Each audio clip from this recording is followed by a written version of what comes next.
Hello everyone, welcome back to Background Historian. Tonight we will explore the encompassing history of the entire continent of Europe.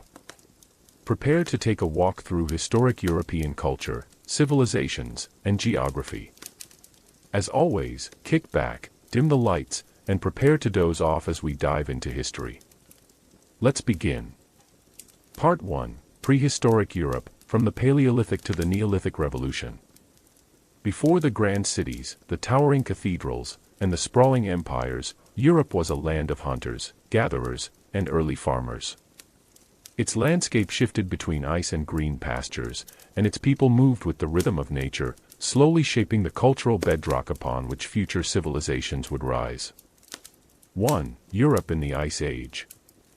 We begin our journey over 40,000 years ago, deep in the Upper Paleolithic. At this time, Europe was a cold, often inhospitable land. The last glacial maximum had blanketed much of the continent in ice sheets that extended as far south as northern Germany and Poland. Between these frozen expanses lay tundras and steppe-like plains where hardy animals roamed, woolly mammoths, reindeer, and cave lions. Human presence in Europe during this period was dominated by two species, Homo sapiens, modern humans, and Neanderthals. Neanderthals had already been in Europe for hundreds of thousands of years, adapting to cold climates with stocky builds and resourceful survival techniques. But around 40,000 years ago, waves of Homo sapiens began arriving from the Near East, bringing new tools, new art, and eventually, genetic intermingling that would leave a lasting mark in our DNA. The interaction between these two species was complex.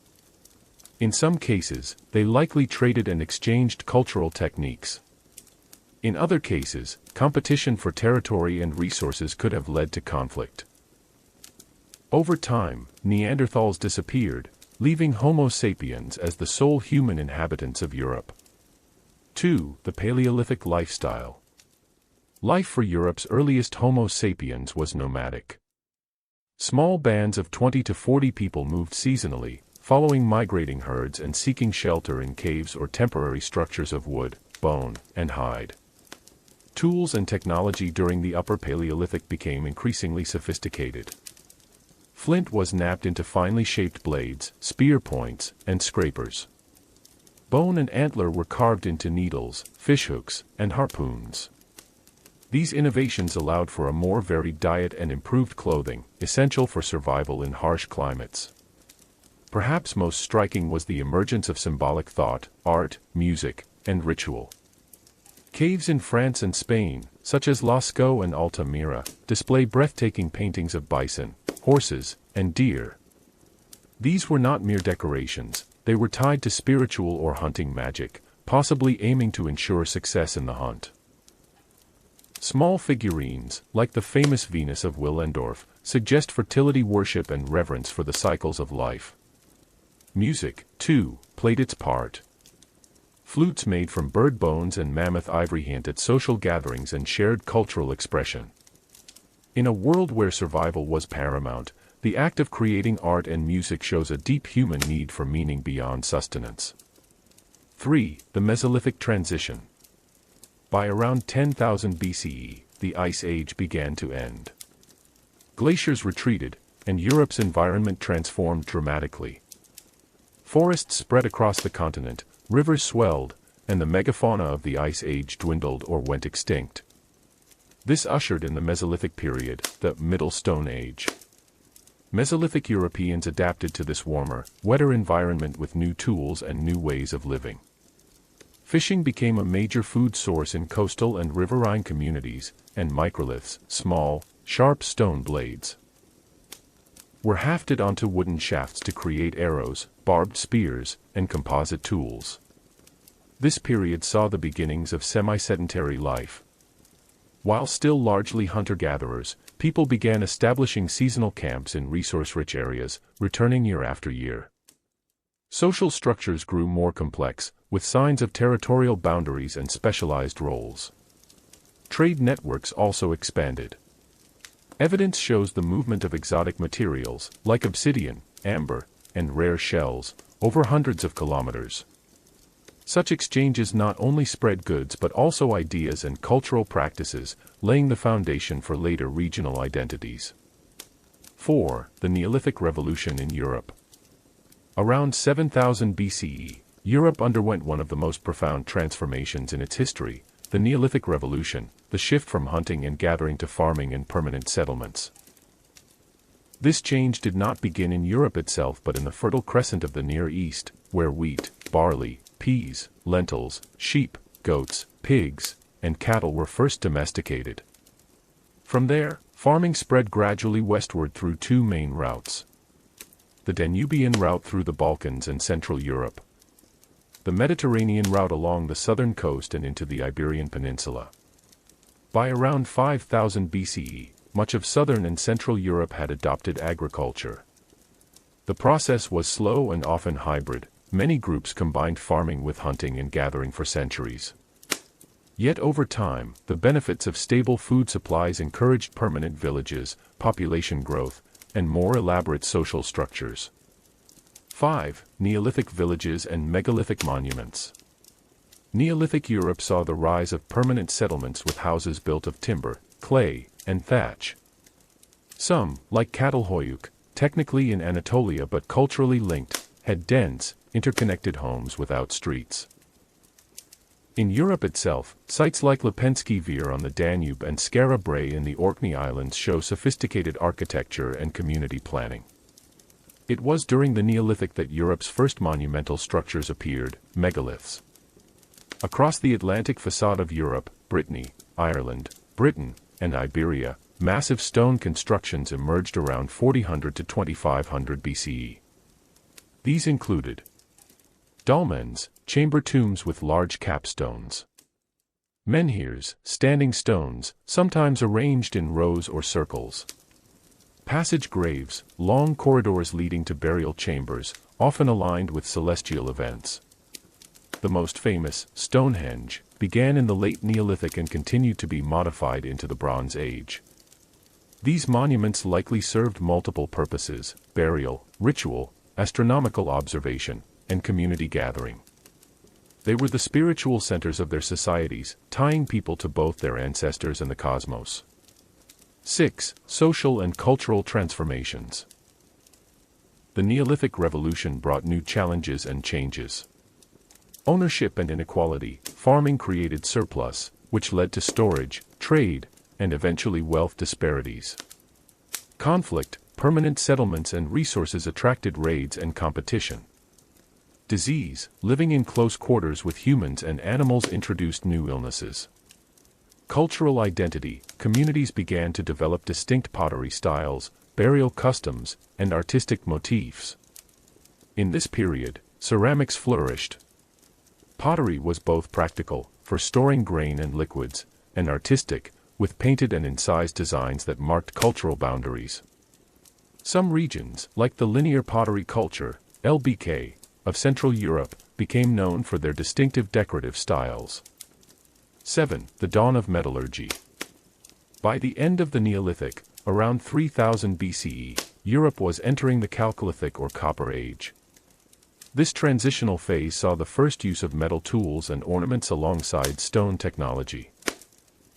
Copper was hammered into simple axes, awls, and decorative items, often indicating social status. The spread of metallurgy also reflected expanding trade and communication networks, foreshadowing the technological leaps of the Bronze Age. 8. Legacy of prehistoric Europe. Though these early Europeans left no written records, they laid the cultural, genetic, and technological groundwork for everything that would follow. The agricultural systems, village structures, and ritual practices of the Neolithic would echo through later European civilizations, from the urban centers of the Bronze Age to the great cities of Greece and Rome. Equally important, prehistoric Europe was a mosaic of cultures. Even in this early period, there was no single European culture, but rather a tapestry of interconnected yet distinct communities, each adapting to their local environment while sharing in the broader currents of human innovation. Part 2. The Bronze Age, Europe's first civilizations and expanding horizons. The Bronze Age marked a revolutionary leap in technology, social organization, and cultural expression across Europe. It spanned roughly from 3200 BCE to 1200 BCE, although the exact dates varied regionally. This period did not arrive uniformly. Different parts of Europe transitioned at different times depending on trade connections, access to metals, and local innovation. Where the Neolithic had been characterized by stone tools and village farming, the Bronze Age introduced metallurgy, long-distance trade, fortified settlements, and the emergence of elite classes. It was the dawn of Europe's first true civilizations, laying the groundwork for the Iron Age states and empires to come. 1. The leap from stone to bronze. Bronze, a strong, durable alloy of copper and tin, was a game changer. Unlike pure copper, which was relatively soft, bronze could hold a sharper edge and withstand greater force. The development of bronze required both technological skill and far-reaching trade networks, since copper and tin were rarely found together in nature. Key copper sources in Europe included the Balkans, the Alps, and the Iberian Peninsula. Tin was far rarer, with significant deposits in Cornwall, Brittany, France, and parts of the Iberian Peninsula. This scarcity fueled a web of long-distance trade that connected distant cultures. The production of bronze tools and weapons allowed for more efficient agriculture, better hunting, and more deadly warfare. It also became a symbol of wealth and status. Ornamental daggers, intricate axe heads, and decorative jewelry marked the prestige of their owners. 2. Early Bronze Age societies. During the early Bronze Age, Europe remained culturally diverse, with several major regional traditions emerging. The Minoan civilization, Crete, circa 3000 to 1450 BCE. The Minoans were one of Europe's first advanced civilizations, flourishing on the island of Crete. They built multi-story palaces like Knossos, with elaborate frescoes, advanced plumbing, and large central courtyards. Minoan society was deeply engaged in maritime trade across the Aegean, Anatolia, and Egypt. Their script, known as Linear A, remains undeciphered. The Mycenaeans, mainland Greece, circa 1600 to 1100 BCE. Influenced by the Minoans, the Mycenaeans developed a warrior aristocracy centered around fortified palace complexes such as Mycenae and Pylos. They wrote in Linear B, an early form of Greek, and their culture would later inspire the legends of the Trojan War. The Onetis culture, Central Europe, circa 2300 to 1600 BCE. Spanning modern Germany, Czechia, and Poland, the Onetis culture is famous for its early bronze tools, weapons, and the Nebra sky disk, a remarkable artifact that depicts the sun, moon, and stars, possibly one of the oldest known astronomical instruments. The bell beaker culture, Western and Central Europe, circa 2800 to 1800 BCE. Named after its distinctive pottery, the bell beaker culture spread across much of Europe. It played a key role in transmitting metallurgy, archery, and distinctive burial customs between regions. 3. Trade networks and connectivity. Bronze Age Europe was increasingly connected by trade routes over land and sea. Amber from the Baltic, salt from Central Europe, obsidian from the Mediterranean, and metals from distant mines all moved along these networks. Seafaring technology advanced dramatically. In the Mediterranean, the Minoans and Mycenaeans navigated between islands, while in the north, long wooden boats allowed coastal and river travel. Rivers such as the Danube and the Rhone served as highways for goods and cultural exchange. Trade was not purely economic, it also spread ideas, art styles, and religious concepts. Decorative motifs in pottery, metalwork, and textiles reveal cross-cultural influences, suggesting that even distant communities were part of a shared cultural conversation. 4. Warfare and fortification. As resources and trade wealth increased, so did competition. The Bronze Age saw the rise of fortified settlements, from hilltop strongholds in Central Europe to massive stone walls in the Aegean. Weapons such as bronze swords, spears, and scale armor shifted the balance of power toward warrior elites. Control of trade routes and mineral resources often determined which groups rose to prominence. In the Aegean, the Mycenaeans became known for their military might, while in Northern Europe, warrior chieftains gained prestige through control of bronze distribution.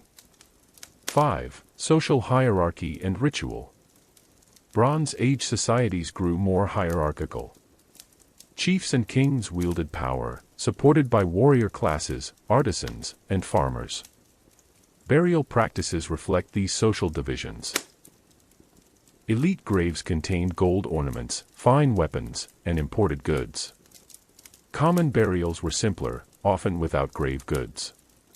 Some burials, like the grave circles of Mycenae or the Wessex culture tombs in Britain, contain extraordinary treasures, indicating far-reaching trade and complex social organization. Religious and ceremonial life remained important. Megalithic traditions continued in places like Brittany and the British Isles, evolving into more complex stone circles and astronomical alignments. Ritual hoards, collections of bronze weapons or tools deliberately buried, suggest offerings to deities or ancestors. 6. Climatic and cultural shifts. Around 1200 BCE, much of the eastern Mediterranean world experienced upheaval.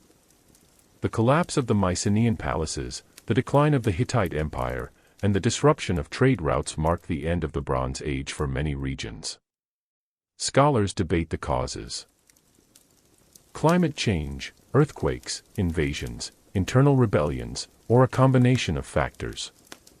In Northern and Western Europe, the transition to the Iron Age was more gradual, but the shift to new materials and technologies was inevitable. The Bronze Age had laid the foundation: agriculture, metallurgy, trade, and complex societies that would shape Europe's path for centuries to come. Part 3: The Iron Age, the rise of the Celts and the shaping of pre-Roman Europe. The Iron Age in Europe marked a transformative period beginning around 1200 to 800 BCE in some areas and lasting until the Roman conquests. The defining feature was the widespread adoption of iron metallurgy, a shift that had far-reaching effects on economy, society, and warfare. While the Bronze Age had already seen long-distance trade, fortified settlements, and social stratification, the Iron Age expanded these trends and gave birth to distinct cultural identities. In particular, it saw the rise of the Celts, the spread of Hallstatt and Latin art, and the first recorded interactions with classical civilizations like Greece and Rome. 1. Why iron changed everything. Iron was not simply a better version of bronze, it was more abundant and geographically widespread. While tin, needed for bronze, was rare and required long trade routes, iron deposits were scattered across much of Europe. This allowed more communities to produce strong, sharp tools and weapons without relying on elite-controlled trade. Advantages of iron: stronger and more durable weapons and tools. Accessible to more communities, reducing reliance on distant trade. Allowed expansion into new territories through better farming implements. Shifted military dynamics by giving more warriors high-quality arms. However, early iron smelting required higher temperatures than bronze production, so specialized furnaces and technical expertise developed alongside the metal's adoption. 2. The Hallstatt culture, c. 800 to 450 BCE. Named after a site in Austria, the Hallstatt culture was the first major Celtic culture in Europe. It spanned much of Central Europe, including present-day Austria, Germany, Czechia, Slovakia, and parts of France. Key traits of Hallstatt society: elite hill forts acting as centers of power. Rich burial mounds with weapons, jewelry, imported Greek pottery, and horse gear. Control of salt mines. Hallstatt itself was a major salt production center. Complex social hierarchy with warrior aristocracies. Hallstatt art featured geometric patterns, animal motifs, and metalwork that blended utility with decoration. 3. The Latin culture, c. 450 to 50 BCE. The Latin culture succeeded Hallstatt and is often considered the classic Celtic cultural phase. Its territory expanded widely, reaching from Ireland to the Balkans. Notable features: flowing, curvilinear art designs on weapons, shields, and jewelry. Advanced iron weaponry, including long swords and ornate spearheads. Intricate gold and bronze craftsmanship. Extensive trade with Mediterranean civilizations, especially Rome and Greece. Latin people were not a single political entity, they were a network of tribes and chiefdoms connected by language, religion, and cultural traditions. 4. Celtic expansion and influence. By the middle of the Iron Age, Celtic-speaking peoples dominated much of Western and Central Europe. They expanded into Gaul, modern France, Belgium, Switzerland. Iberia, Celt-Iberians in Spain and Portugal. Britain and Ireland, often referred to as Insular Celts. Northern Italy, Cisalpine Gauls. The Balkans and Anatolia, the Galatians of modern Turkey. They were skilled metal workers, farmers, and warriors, with a reputation for fierce independence. Their religious life was guided by Druids, who acted as priests, judges, and keepers of oral tradition. 5. Contact with the Mediterranean world. The Iron Age also brought Europe into closer contact with the classical civilizations of Greece, Etruria, and Rome. Key interactions.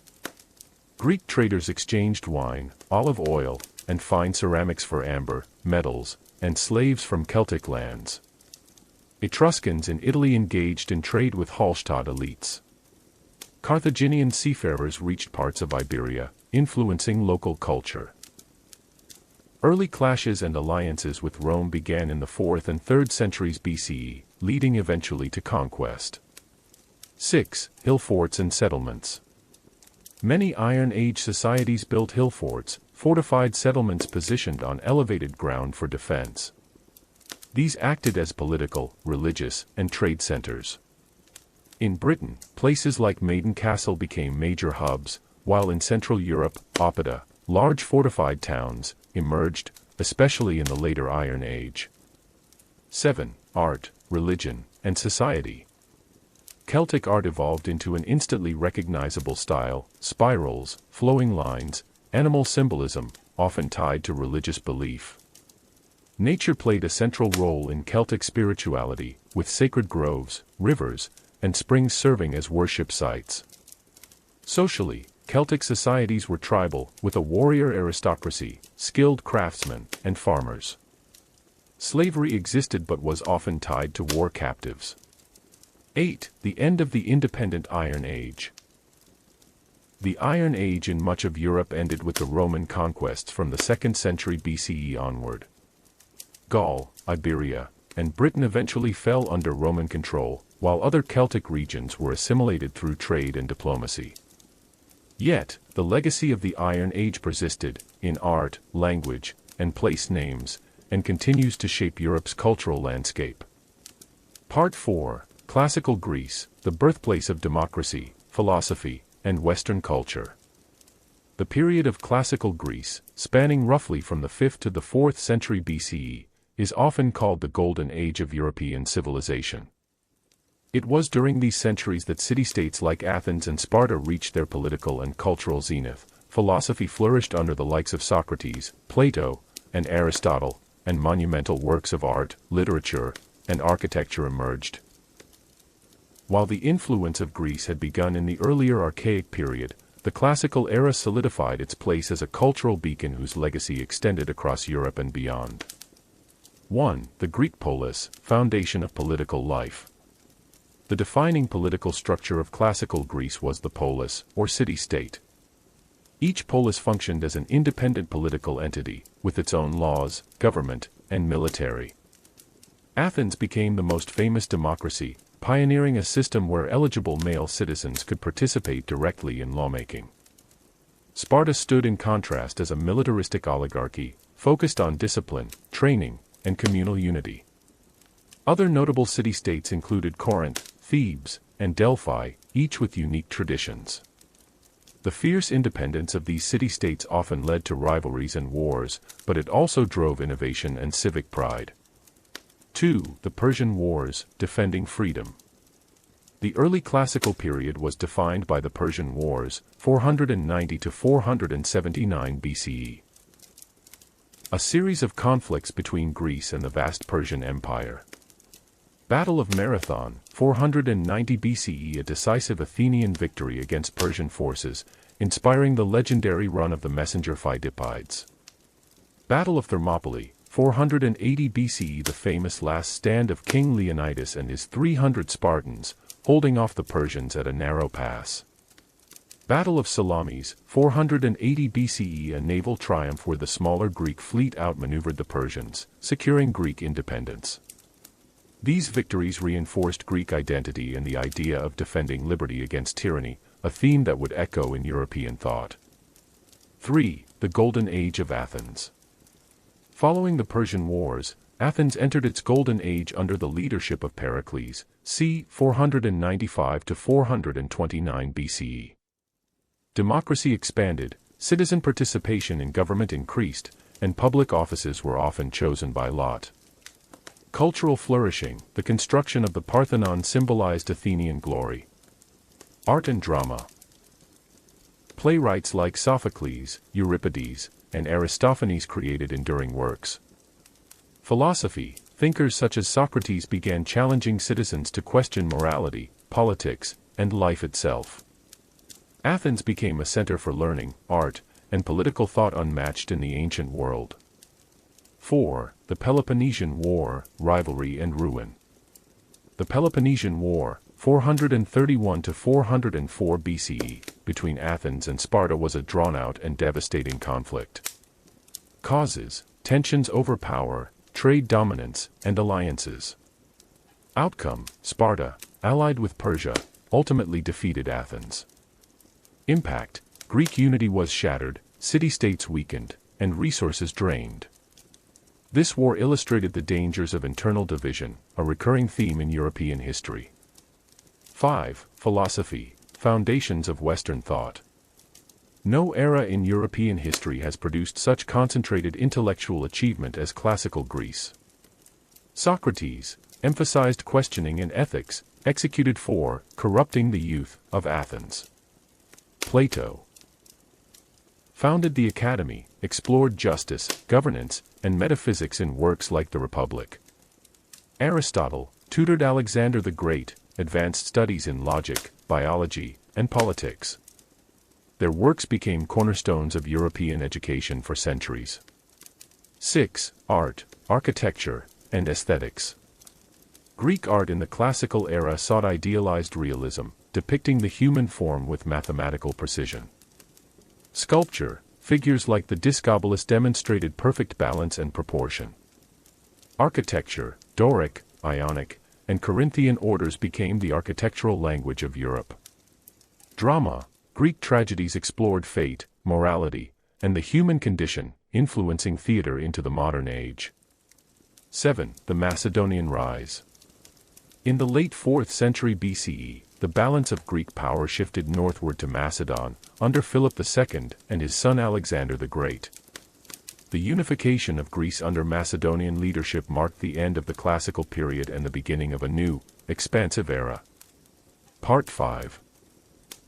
The rise of Rome, Republic, Empire, and the Romanization of Europe. The story of Rome is one of the most remarkable transformations in history, from a modest settlement of shepherds and traders in central Italy to the heart of a sprawling empire that encompassed much of Europe, North Africa, and the Middle East. In its rise, Rome absorbed the cultures of its neighbors, refined its political systems, and built an army whose discipline and engineering skills ensured victory after victory.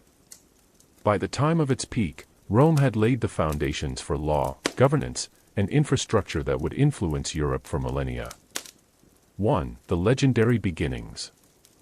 Roman tradition holds that the city was founded in 753 BCE by Romulus and Remus, twin brothers said to have been raised by a she-wolf. While this is myth, archaeological evidence shows settlements on the Palatine Hill well before this date. Early Rome was heavily influenced by two neighboring peoples. The Etruscans to the north, who contributed engineering, religious rituals, and urban planning. The Greeks in southern Italy, whose art, architecture, and alphabet would deeply shape Roman culture. 2. From monarchy to republic. Rome's early monarchy gave way to a republic around 509 BCE after the overthrow of its last king, Tarquinius Superbus. The Republic was defined by consuls elected annually, sharing executive power. The Senate, made up of patricians, acting as a legislative and advisory body. Assemblies where citizens could vote on laws. This system balanced power between different classes, though patricians initially held more influence than the plebeians, commoners. 3. Conquering Italy.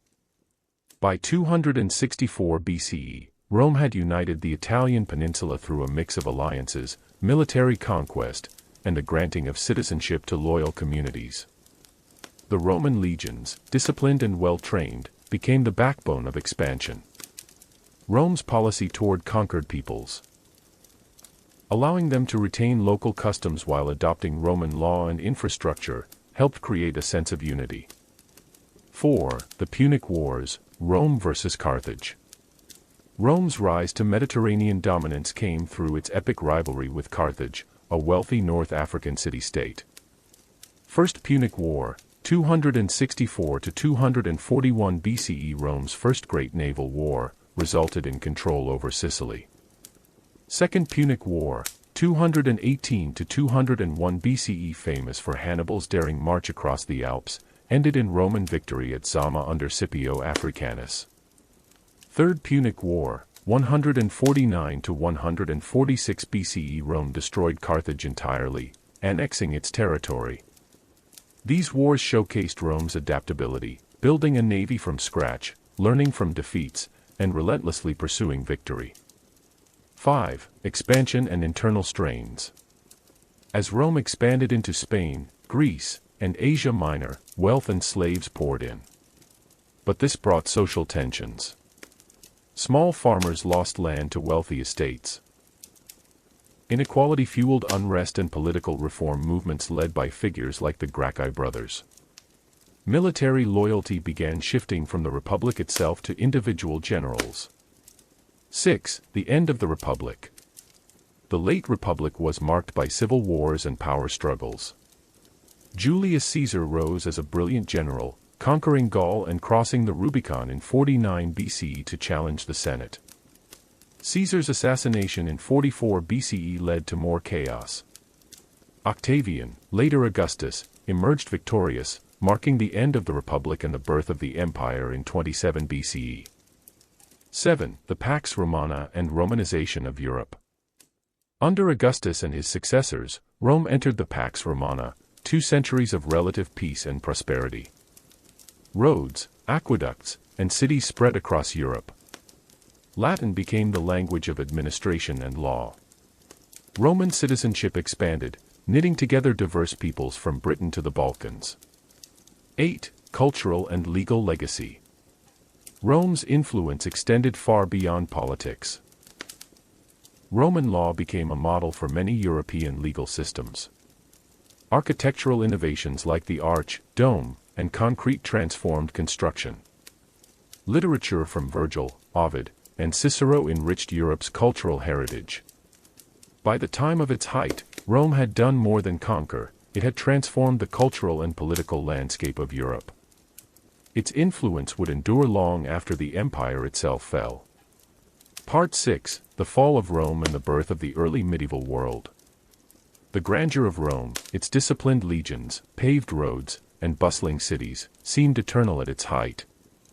Yet history would prove that no empire, no matter how vast or well-ordered, is immune to the slow currents of change, the strain of overreach, and the tide of new forces rising from beyond its borders. The fall of the Western Roman Empire in the 5th century was not a single event, but rather a gradual unraveling of political authority, economic stability, and social unity.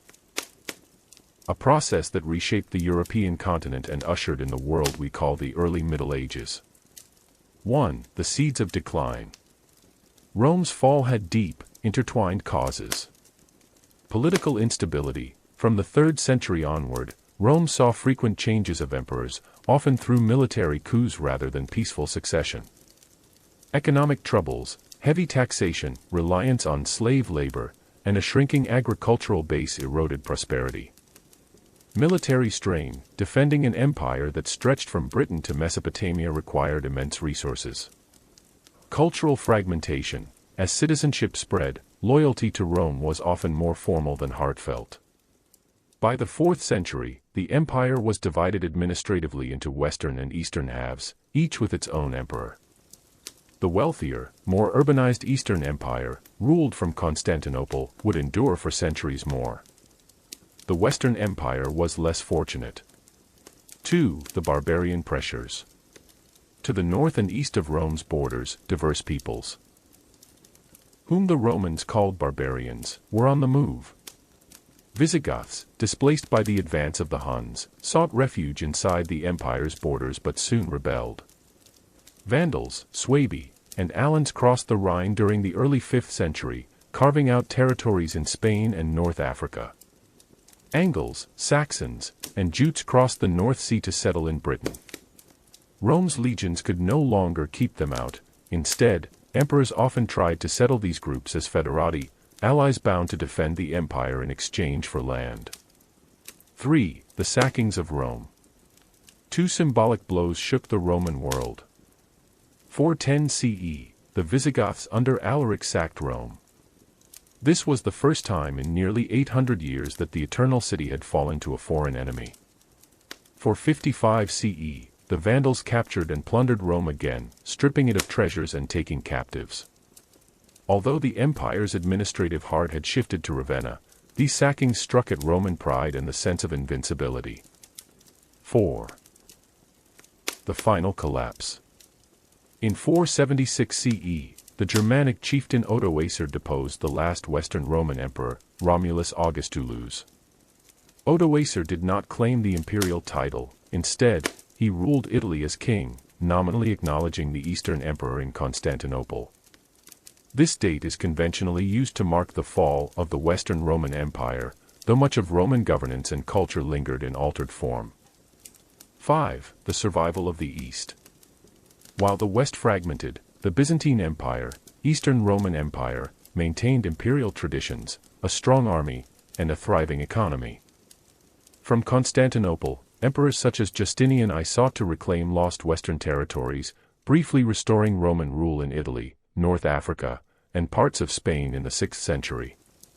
6. Europe in transition. The post-Roman West saw a patchwork of kingdoms. The Frankish kingdom in Gaul, under the Merovingians. The Visigothic kingdom in Spain. The Ostrogothic kingdom in Italy, later conquered by Byzantines, then the Lombards. The British Isles fractured into multiple Anglo-Saxon kingdoms. Trade networks shrank, cities declined, and literacy waned, yet Roman roads, laws, and Christianity remained powerful threads linking the past to the new medieval order. 7. The role of the Church. Amid political chaos, the Christian Church emerged as a stabilizing force. Bishops became local leaders, filling the void left by imperial officials. The Pope in Rome grew in spiritual authority. Monasteries preserved classical learning and provided centers of agriculture, charity, and education. 8. Seeds of the medieval world. Although historians once spoke of a dark age, modern scholarship recognizes that the early medieval period was a time of transformation. Latin evolved into distinct Romance languages. Germanic laws blended with Roman legal traditions. Artistic styles fused Roman, Christian, and Germanic motifs. New agricultural techniques slowly revived productivity.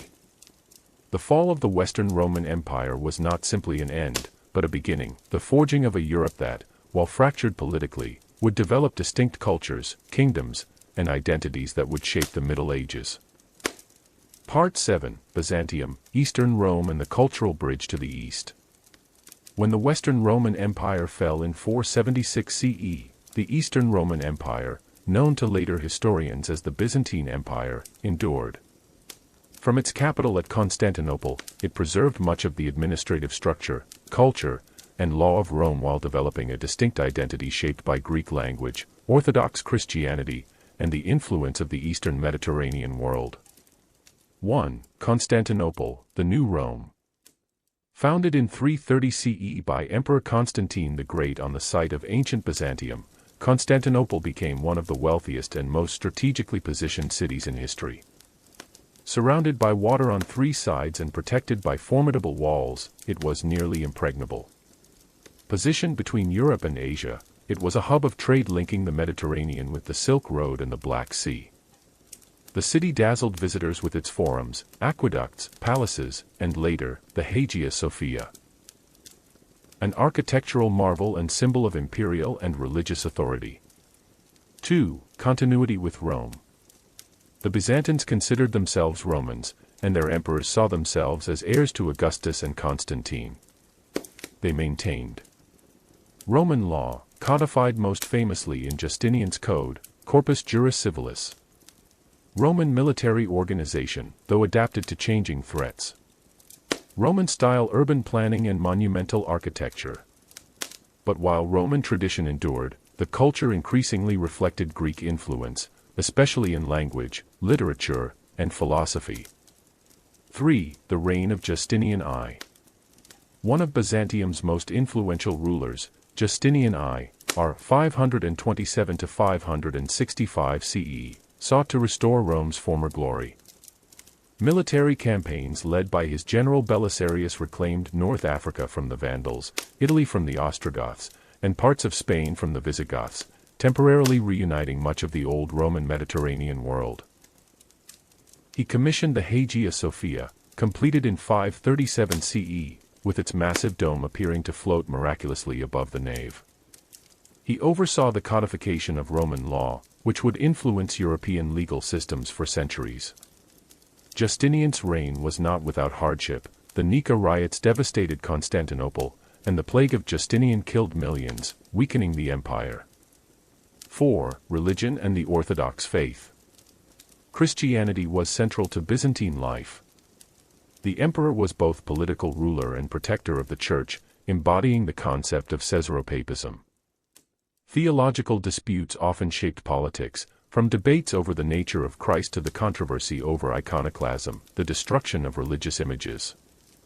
The Eastern Orthodox Church, with its rich liturgy and mystical theology, evolved as distinct from the Latin-speaking Roman Church. 5. A cultural bridge. Byzantium sat at the crossroads of civilizations.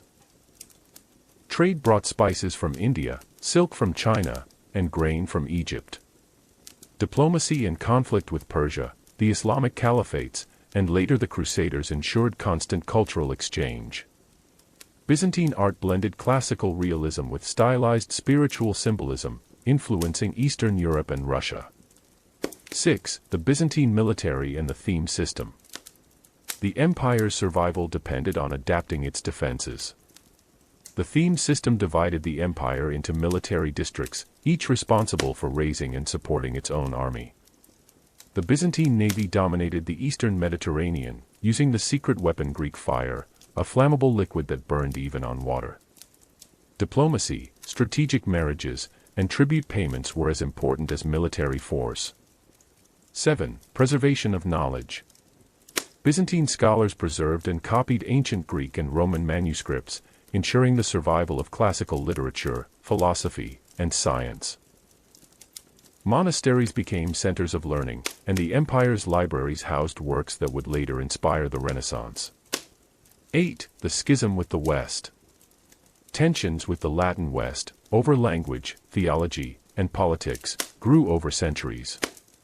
In 1054, the Great Schism formally divided the Eastern Orthodox and Roman Catholic churches, though mutual distrust had been building for generations.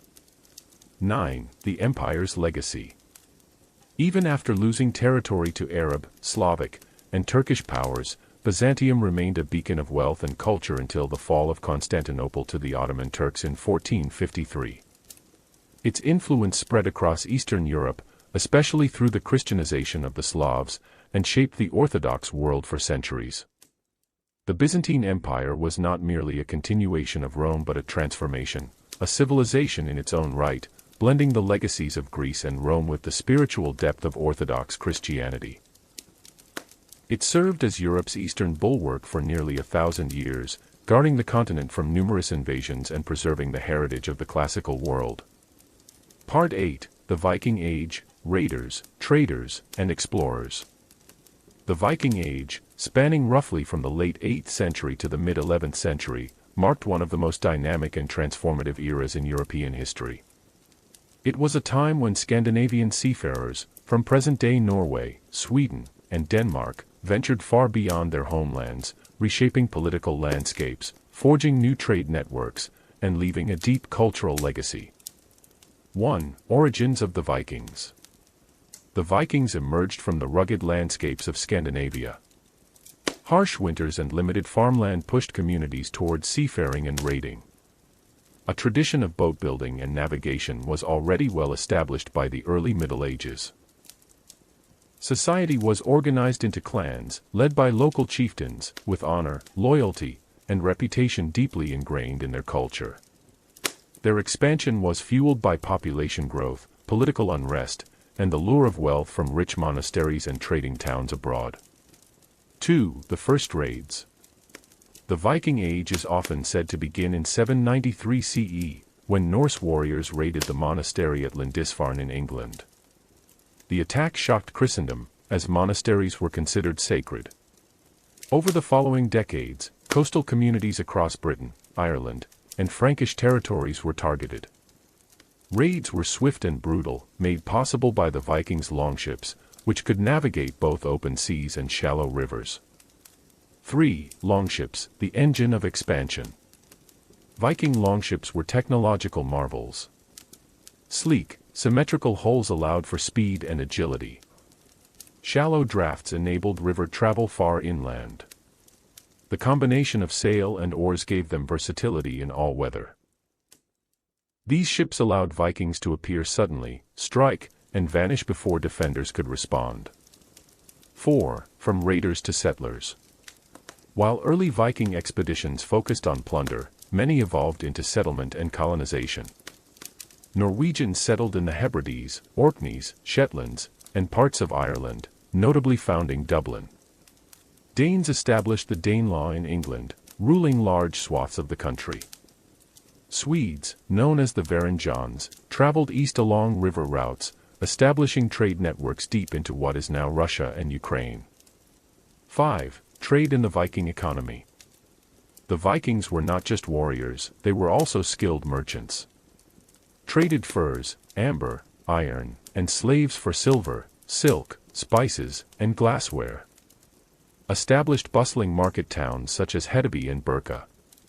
Connected the far north to the Islamic caliphates and the Byzantine Empire, exchanging goods and cultural influences. 6. The Vikings in the East. The Swedish Vikings, Varangians, ventured far into Eastern Europe. Founded trade hubs that became the foundation for the Kievan Rus state. Some entered the service of the Byzantine Emperor as part of the elite Varangian Guard. Their journeys reached as far as the Caspian Sea and Baghdad. 7. Norse culture and society. Viking society was complex. Social classes included jarls, nobles, carls, free farmers and craftsmen, and thralls, slaves. Law and order were maintained through local assemblies called things. Norse mythology, with gods like Odin, Thor, and Freya, shaped their worldview, emphasizing bravery, fate, and the afterlife in Valhalla. 8. The Viking impact on Britain and France. In England, repeated Viking invasions culminated in the Danelaw, a region of Danish control. Leaders like Alfred the Great resisted, leading to a mix of warfare and coexistence. In France, the Viking leader Rollo secured land in Normandy in 911 CE, becoming the ancestor of William the Conqueror. 9. Exploration beyond Europe. Vikings pushed the boundaries of the known world. Norwegians discovered and settled Iceland and Greenland. Around 1000 CE, Leif Erikson reached Vinland, likely Newfoundland, making them the first Europeans in North America. 10. The end of the Viking Age. Several factors brought the Viking Age to a close. The spread of Christianity in Scandinavia changed cultural priorities. Stronger centralized kingdoms in England, France, and elsewhere reduced opportunities for raiding. Economic shifts favored local trade over long-distance piracy. 11. Legacy of the Vikings. The Viking Age left an enduring mark on Europe. Place names, language influences, and cultural blending in the British Isles and Normandy. Trade routes that linked Europe to Asia. Shipbuilding and navigation skills that would inspire later explorers. The Vikings were far more than marauders. They were explorers, traders, and cultural transmitters whose daring voyages transformed medieval Europe. They bridged worlds from the North Atlantic to the Middle East, leaving behind a legacy of adaptability, resilience, and bold enterprise. Part 9. Feudal Europe, Knights, Castles, and Medieval Society. The centuries following the collapse of the Western Roman Empire and the turbulence of the Viking Age saw the emergence of a distinctive socio-political structure in Europe, feudalism. From roughly the 9th century to the 15th century, this system shaped the way Europeans lived, fought, and worked. It was an age of lords and vassals, manors and serfs, and the enduring image of the castle on the hill. 1. The roots of feudalism. Feudalism developed in response to instability. The fragmentation of central authority after Rome's fall left communities vulnerable to invasion. Local rulers, often powerful landowners, offered protection in exchange for loyalty and service. By the 9th century, this system had evolved into a network of mutual obligations between different ranks of society. 2. The feudal pyramid. At its core, feudalism was a hierarchy. The king, in theory, owned all the land in the realm. Lords, nobility received grants of land, fiefs, from the king in exchange for military service. Vassals, lesser nobles swore loyalty to lords, often providing knights or other services. Knights, professional warriors bound by a code of loyalty and chivalry. Peasants and serfs worked the land, producing food and goods for the entire system. 3. The manor system. The manor was the basic unit of rural life. A self-sufficient estate including farmland, a village, a church, and the lord's residence. Serfs were bound to the land, owing labor and part of their produce to the lord. In return, the lord provided protection, justice, and access to the manor's resources. 4. Castles, symbols of power and defense. Castles were both fortresses and residences. Early motte and bailey castles, wooden structures on earth mounds, evolved into massive stone keeps. Features like moats, drawbridges, and arrow slits made them formidable against sieges. Beyond defense, castles served as administrative centers and symbols of a lord's authority. 5. The knightly class. Knights were central to feudal warfare. Trained from youth, beginning as pages and squires before being knighted. Expected to uphold chivalry, a code emphasizing loyalty, honor, and the protection of the weak. Participated in tournaments and justs, which served as both entertainment and military training. 6. The role of the church. The medieval church was intertwined with feudal society. Monasteries controlled vast lands and resources. Bishops and abbots often acted like feudal lords, holding fiefs and commanding armies. The church's moral authority reinforced loyalty to the feudal order, even introducing movements like the peace of God to limit violence. 7. Everyday life for peasants. For the majority, peasants and serfs, life was tied to the agricultural cycle. Planting, harvesting, and tending livestock dominated daily life. Social gatherings revolved around the church calendar and village festivals. Though bound by obligations, peasants had strong community ties and local traditions. 8. Warfare in the feudal age. Feudal warfare was characterized by small-scale conflicts between rival lords. Siege warfare, often lasting months. The use of heavily armored cavalry, which dominated battlefields until the rise of professional infantry and new weapons. 9. The economics of feudalism. Feudal economies were largely local. Limited long-distance trade in the early medieval period. Barter and in-kind payments were common, especially among peasants. Over time, market towns grew, and money-based economies began to re-emerge, weakening strict feudal bonds. 10. The decline of feudalism. By the 14th and 15th centuries, several factors eroded feudal structures. The Black Death reduced the population, increasing laborers' bargaining power. The rise of centralized monarchies and standing armies reduced reliance on feudal levies. Expanding trade networks shifted wealth away from land ownership toward merchants and urban centers. 11. The cultural legacy. Feudalism left a lasting cultural imprint. Romanticized notions of knights and chivalry persist in literature and folklore. Many European landscapes are still dotted with castles, manor houses, and medieval churches.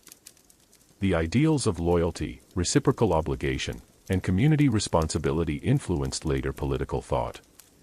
Feudal Europe was more than a static, rigid system, it was a living network of relationships that evolved with economic, political, and cultural change. It gave rise to enduring symbols of medieval identity and laid the groundwork for Europe's transformation in the late Middle Ages. Part 10. The Crusades, Holy Wars and Cultural Exchange. The Crusades, spanning from the late 11th to the late 13th centuries, were a defining feature of medieval Europe's relationship with the wider world. They were at once deeply religious ventures, political power plays, economic opportunities, and cultural crossroads. For centuries, their imagery has inspired tales of chivalry, heroism, and tragedy. 1. Origins and motivations. By the late 11th century, the balance of power in the eastern Mediterranean was shifting. The Seljuk Turks had taken control of much of Anatolia, threatening the Byzantine Empire. In 1095, Byzantine Emperor Alexios I Komnenos appealed to Pope Urban II for military aid. Pope Urban II's famous call at the Council of Clermont urged Christians to reclaim the Holy Land, particularly Jerusalem, from Muslim control. The appeal mixed religious fervor with promises of spiritual rewards, including the remission of sins for those who took the cross. 2. The First Crusade, 1096 to 1099. The First Crusade was both chaotic and surprisingly successful. The People's Crusade, led by figures like Peter the Hermit, ended in disaster before reaching the Holy Land. The main armies, composed of European nobles and knights, captured key cities like Nicaea and Antioch. In 1099, they stormed Jerusalem, establishing several Crusader states, the Kingdom of Jerusalem, County of Tripoli, Principality of Antioch, and County of Edessa. 3. The Crusader states. These outposts of Latin Christendom were governed by European feudal elites, yet heavily influenced by local customs. Economically reliant on Italian merchant cities like Venice and Genoa. Militarily dependent on constant reinforcement from Europe. 4. The Second Crusade, 1147 to 1149. Triggered by the fall of Edessa to Muslim forces. Led by European monarchs such as Louis VII of France and Conrad III of Germany. Ended in failure, with a disastrous siege of Damascus. Marked by growing tensions between Crusaders and the Byzantine Empire. 5. The rise of Saladin and the Third Crusade, 1189 to 1192. In the late 12th century, Saladin, the Sultan of Egypt and Syria, emerged as a unifying Muslim leader. In 1187, he recaptured Jerusalem after the decisive Battle of Hattin. The Third Crusade brought leaders like Richard the Lionheart, Philip II of France, and Frederick Barbarossa. While Richard achieved notable victories, including the capture of Acre, he failed to retake Jerusalem. A truce allowed Christian pilgrims limited access to the city. 6. The Fourth Crusade and the sack of Constantinople, 1204. Intended to reclaim the Holy Land, the Fourth Crusade was diverted. Crusaders, influenced by Venetian interests, attacked and looted Constantinople, the Byzantine capital.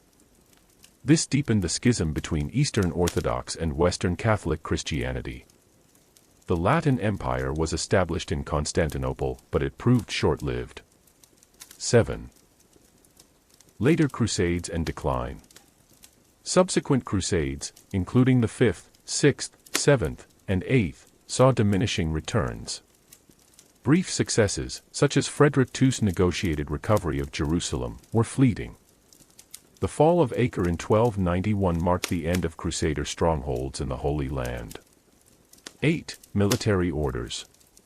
Religious military orders played a central role. Knights Templar, Knights Hospitaller, and Teutonic Knights combined monastic vows with military service. They fortified Crusader territories and acted as bankers, diplomats, and defenders of Christian pilgrims. 9. Cultural exchange. Despite their violence, the Crusades facilitated cultural diffusion. Europeans encountered advanced Muslim medicine, mathematics, and architecture. Trade in spices, textiles, and luxury goods expanded. Arabic translations of Greek texts re-entered Europe, influencing the Renaissance centuries later. 10. Legacy and memory. The Crusades left a complex legacy.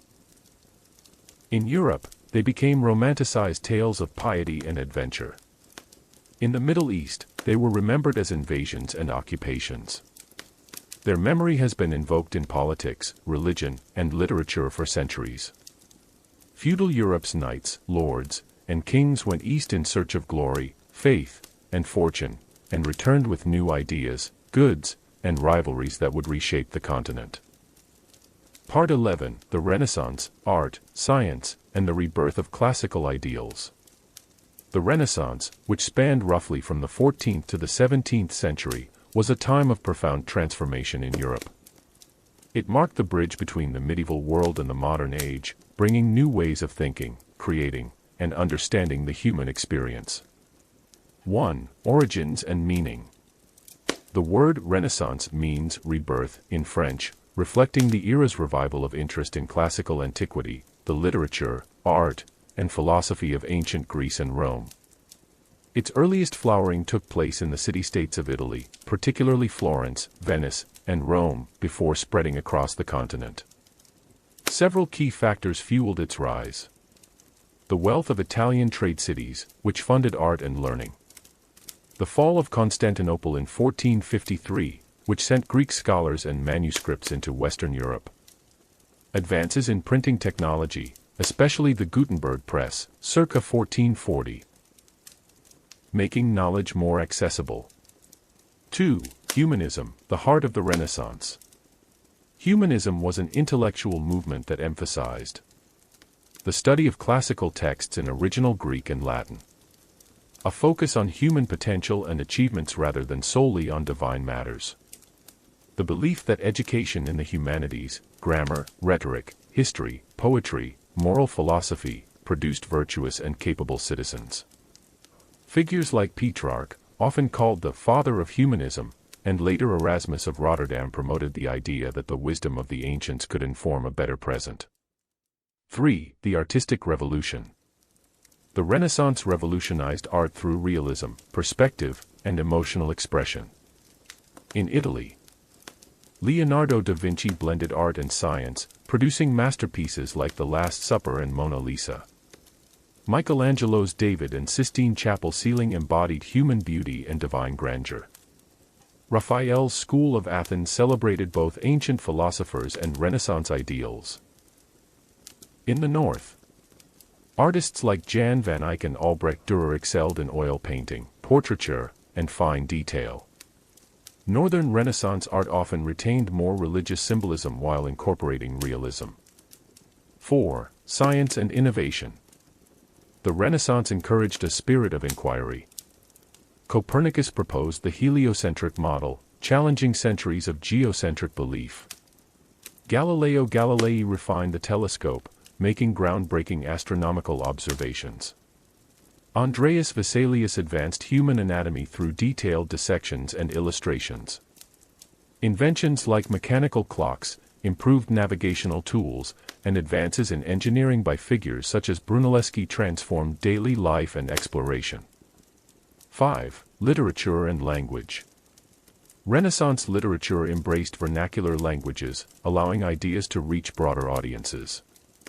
Dante Alighieri's Divine Comedy bridged medieval and Renaissance thought. Geoffrey Chaucer in England and François Rabelais in France used wit and social commentary. William Shakespeare in Elizabethan England captured the complexities of human nature in plays and poetry. 6. Politics and power. Renaissance political thought also shifted. Niccolò Machiavelli's The Prince explored power, pragmatism, and statecraft without moral idealism. City-states like Florence, ruled by families such as the Medici, became patrons of art and culture. Across Europe, monarchs embraced Renaissance ideals to strengthen their rule and display power through architecture and court culture. 7. Religion and reform. The Renaissance's spirit of questioning extended to religion. The push for reform led to critical examination of church practices, paving the way for the Reformation. Artists and thinkers found new ways to represent religious subjects, often with more human emotion and natural settings. 8. The spread of the Renaissance. While Italy was the cradle of the Renaissance, its influence spread through trade and diplomacy, the travels of artists, scholars, and patrons, the printing press, which allowed works like Erasmus' Praise of Folly or Thomas More's Utopia to circulate widely. Each region adapted Renaissance ideals to its own traditions, creating a Northern Renaissance, a Spanish Renaissance, and other localized expressions. 9. Lasting legacy. The Renaissance reshaped Europe's trajectory. It fostered individualism, critical thinking, and secularism alongside deep religious devotion. It set the intellectual stage for the scientific revolution and Enlightenment. It transformed art, architecture, and literature into forms still celebrated and studied today. The Renaissance was not just a moment in history, it was a shift in mindset. It taught Europe that looking backward to the wisdom of the ancients could inspire progress, and that human creativity, curiosity, and intellect were as much a part of divine creation as the stars in the sky. Part 12. The Reformation and Religious Wars, Faith, Power, and Division. The 16th and early 17th centuries in Europe were an era of spiritual upheaval, political maneuvering, and profound cultural change. At its heart was a challenge to the religious unity that had shaped European identity for over a millennium. 1. The state of the Church before the Reformation. Before the Reformation, the Catholic Church was the dominant spiritual and political authority in Europe. It controlled vast landholdings and immense wealth, influenced kings and princes through alliances and papal decrees, provided the framework for education, charity, and moral guidance. Yet cracks were forming. Corruption scandals, such as the selling of church offices, simony, and indulgences. The opulent lifestyles of some clergy contrasted with the ideals of humility and service. Calls for reform from within, figures like John Wycliffe in England and Jan Hus in Bohemia, had already planted seeds of dissent. 2. The spark, Martin Luther and the 95 Theses. In 1517, Martin Luther, a German monk and theology professor, posted his 95 Theses in Wittenberg. His key arguments included salvation by faith alone, sola fide, not by works or indulgences. The Bible as the ultimate authority, sola scriptura. The priesthood of all believers, reducing the necessity of a hierarchical clergy. Printing technology allowed Luther's writings to spread rapidly, turning his protest into a movement. 3. The rise of Protestantism. Across Europe, Luther's ideas found fertile ground. Germany fractured along religious lines, with some princes protecting Lutheran reforms. Switzerland saw reformers like Huldrych Zwingli and later John Calvin, whose doctrine of predestination influenced large swaths of Europe. England experienced its own unique path with Henry VIII's break from Rome, creating the Church of England. 4. Catholic Counter-Reformation.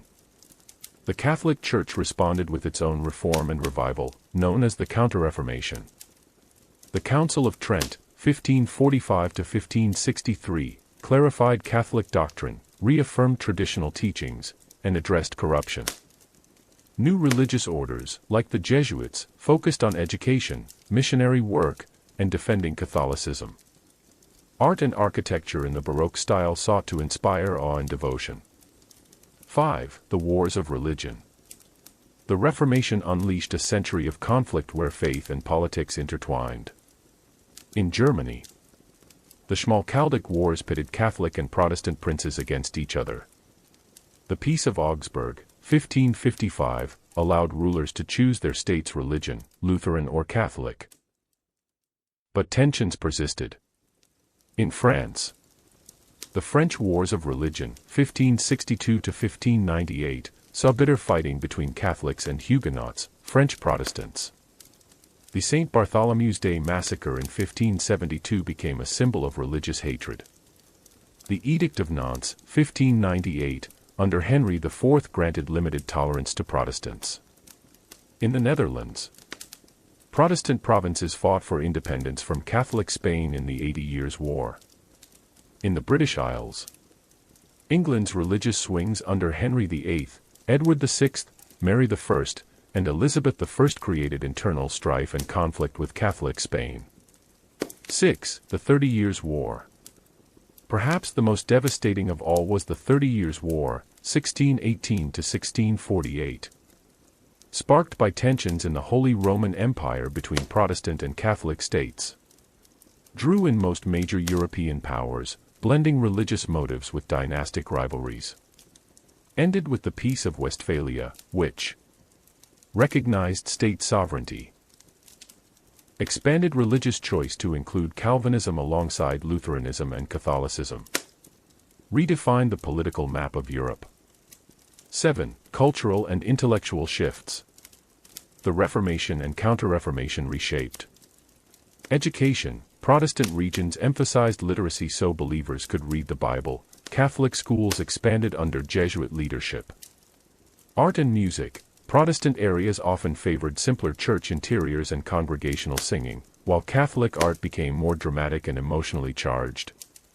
Philosophy. Thinkers began to separate political theory from purely theological concerns, paving the way for secular governance. 8. Long-term consequences. The religious fragmentation of Europe ended the dream of a unified Christendom. Strengthened the modern nation-state as rulers sought control over religious policy. Encouraged greater religious diversity but also sowed divisions that lasted for centuries.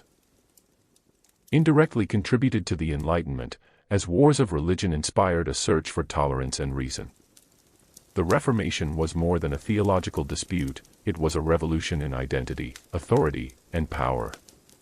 Its echoes still shape Europe's religious, cultural, and political landscapes. Part 13, The Age of Discovery, European Expansion and Colonial Ambitions. The late 15th to the 17th century marked a period when Europe's gaze shifted decisively outward. This was an age of daring voyages, global encounters, and unprecedented expansion. But alongside stories of navigation and trade, it was also an age of conquest, exploitation, and profound cultural change. 1. Setting the stage, why Europe turned outward.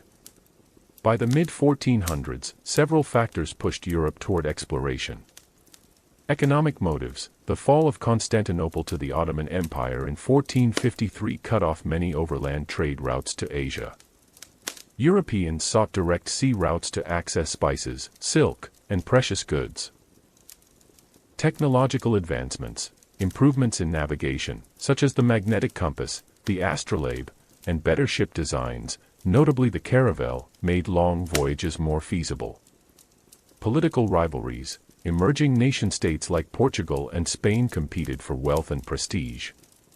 Religious zeal. Christian rulers and missionaries sought to spread the faith, often linking conversion with conquest. 2. The Portuguese pioneers. Portugal, under Prince Henry the Navigator, became a hub of maritime innovation.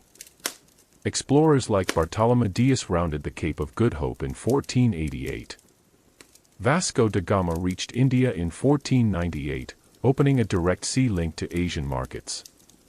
Portugal established trading posts along Africa's coast, in India, Southeast Asia, and eventually Brazil. 3. Spain's transatlantic leap. In 1492, Christopher Columbus, sailing under Spain's flag, reached the Caribbean, believing he had found a new route to Asia. His voyages Initiated sustained contact between Europe and the Americas. Led to Spain's vast colonial empire stretching from Mexico to South America. Sparked competition among other European powers. 4. The Treaty of Tordesillas. To prevent conflict between Spain and Portugal, the Treaty of Tordesillas, 1494, divided newly discovered lands along a meridian. Spain gained rights to much of the Americas. Portugal claimed Brazil and its eastern trade empire. This division ignored existing cultures and peoples, setting the tone for European colonial attitudes. 5. Conquest and colonization in the Americas. Spanish conquistadors like Hernán Cortés and Francisco Pizarro toppled powerful empires. The Aztec Empire in Mexico, 1521. The Inca Empire in Peru, 1533. The colonization process included the encomienda system, forcing indigenous labor. The spread of European diseases, devastating native populations. The introduction of European crops, animals, and technology. 6. Northern European entrance. By the late 1500s and 1600s, other powers joined the race. England established colonies in North America, Jamestown, 1607, and the Caribbean. France claimed Canada, New France, and parts of the Caribbean. The Dutch built a global trading network with colonies in the Americas, Africa, and Asia. 7. The Age of Maritime Trade Empires. European powers built vast networks of forts, ports, and shipping routes. The Atlantic slave trade forcibly transported millions of Africans to work in colonies. Spices from Asia, silver from the Americas, and textiles from India transformed European economies. Competition often led to naval wars and piracy. 8. Cultural exchange and the Columbian Exchange. The Age of Discovery brought immense cultural and ecological changes. To Europe, potatoes, maize, tomatoes, chocolate, tobacco. To the Americas, horses, cattle, wheat, sugarcane, smallpox. Knowledge, technology, and religion flowed in both directions, though often under coercive circumstances. 9. The dark side of discovery. While this era is celebrated for its navigational feats, it was also marked by the displacement and destruction of indigenous cultures, the establishment of transatlantic slavery, exploitation of natural resources for European gain, cultural erasure and forced assimilation. 10. The legacy of the Age of Discovery. By the early 17th century, Europe was no longer a collection of regional powers, it was becoming the center of a global network. The seeds of modern capitalism, global trade, and colonial empires had been planted. Cultural exchanges permanently altered diets, economies, and societies on every continent. The Age of Discovery was a turning point that reshaped Europe and the world, for better and for worse. It connected continents, created new opportunities, and ushered in an era of global interdependence, but at immense human cost. Part 14, The Enlightenment, Reason, Revolution, and Reform. The Enlightenment, often called the Age of Reason, was one of the most transformative intellectual movements in European history. Emerging in the late 17th century and flourishing through the 18th, it reshaped political thought, science, economics, art, and society, setting the stage for modern democracy and the global spread of Western ideals. 1. Origins of the Enlightenment. The Enlightenment did not appear suddenly, it evolved from earlier developments. The scientific revolution of the 16th and 17th centuries had shown that the natural world could be understood through observation, experimentation, and rational analysis. The Renaissance had revived classical learning, promoting humanism and critical thinking. The Reformation had challenged religious authority, fostering debates on individual conscience and interpretation. Together, these trends encouraged Europeans to question established truths and seek knowledge grounded in reason. 2. Core philosophical principles. Enlightenment thinkers emphasized reason as the primary source of authority and legitimacy. Skepticism toward tradition and superstition. Human rights as inherent, not granted by rulers. Progress through education, science, and rational governance. Secularism in political and intellectual life, while often retaining personal religious beliefs. 3. The philosophes and their ideas. In France, the philosophes led the movement. Voltaire championed freedom of speech and religious tolerance. Montesquieu proposed the separation of powers in government. Rousseau emphasized popular sovereignty and the social contract. Diderot compiled the Encyclopédie, aiming to gather and disseminate all human knowledge. In Britain, John Locke argued for natural rights, life, liberty, and property, and the idea that government exists by the consent of the governed. David Hume promoted empiricism and skepticism. Adam Smith laid the foundations of modern economics with the Wealth of Nations. 4. Enlightenment salons and the public sphere. Salons, often hosted by aristocratic or bourgeois women, became centers for debate and idea exchange. Print culture exploded. Newspapers, pamphlets, and books reached wider audiences. Coffee houses emerged as informal forums for political and philosophical discussion. 5. Science and the Enlightenment. Scientific thought expanded rapidly. Isaac Newton's laws of motion inspired confidence in the power of reason. Advances in chemistry, astronomy, and biology challenged older views. Natural history and exploration fed a growing curiosity about the world's diversity. 6. Political impact. The Enlightenment reshaped governance. Absolute monarchy faced growing criticism. Ideas of constitutionalism spread, influencing reforms in Prussia, Austria, and Russia, though often limited in practice. Colonial thinkers adapted Enlightenment ideals to their own struggles, most famously in the American Revolution, 1775 to 1783. 7. Challenges and contradictions. Despite its progressive ideals, the Enlightenment had contradictions. Many thinkers ignored or justified colonial exploitation and slavery. Women's rights were debated but rarely fully endorsed. Ideas of liberty often applied selectively, especially in class-stratified societies. 8. The road to revolution. By the late 18th century. In France, Enlightenment critiques of privilege and inequality fueled unrest, contributing to the French Revolution. Across Europe, reforms inspired by Enlightenment thought reshaped education, law, and religion. 9. Lasting legacy. The Enlightenment's influence continues. It provided the intellectual foundation for modern democracy, human rights, and secular governance. Its emphasis on science and rationalism remains central to contemporary thought. Its contradictions remind us that progress often comes with limitations and struggles. The Enlightenment was not just a period of intellectual achievement. It was a catalyst for profound social and political change. By challenging authority and celebrating human reason, it helped shape the modern European and global order. Part 15, The Napoleonic Era, War, Reform, and the Reshaping of Europe. The Napoleonic Era, spanning roughly from 1799 to 1815, was one of the most dynamic periods in European history. It brought unprecedented military campaigns, sweeping political reforms, and a complete redrawing of the continent's map. Napoleon Bonaparte's rise from a relatively obscure Corsican officer to Emperor of the French transformed not only France but much of Europe, leaving a legacy that would shape the 19th century. 1. The rise of Napoleon.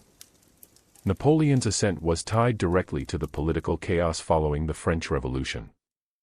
By 1799, France was governed by the Directory, a weak five-man executive plagued by corruption and instability.